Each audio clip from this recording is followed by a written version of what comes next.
Gubernur Sumsel Herman Deru menyatakan kesiapan Sumsel, khususnya Kota Palembang, guna menjadi salah satu tuan rumah gelaran Piala Dunia U17 pada November mendatang.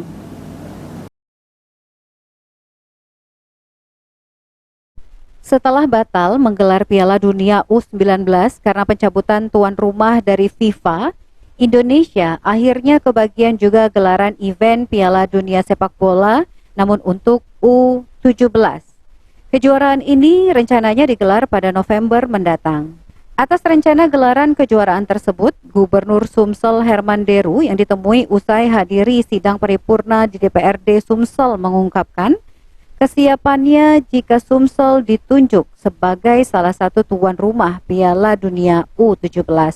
Hal ini menurut Herman Deru karena Sumsel, khususnya Palembang, memiliki fasilitas memadai untuk menggelar Piala Dunia U17, yakni Stadion Gelora Sriwijaya Jakabaring atau SGSJ.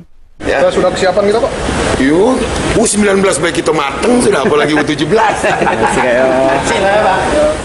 Senada dengan Gubernur Sumsel, salah satu pengurus Asprof PSSI Sumsel, Faisal Mursyid, mengungkapkan jika Sumsel khususnya Kota Palembang siap menggelar Piala Dunia U17 karena Palembang memiliki stadion berskala internasional.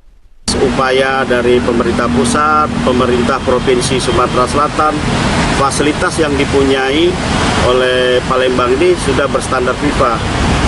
Nah itu, ya kita berterima kasihlah kepada Pak Gubernur Sumatera Selatan yang tetap berkomitmen kemarin sebagai tuan rumah Piala Dunia. Nah, harapan kita Piala Dunia U17 tetap dilaksanakan di Palembang, gitu. Ini merupakan sebuah catatan sejarah bagi Sumatera Selatan, gitu.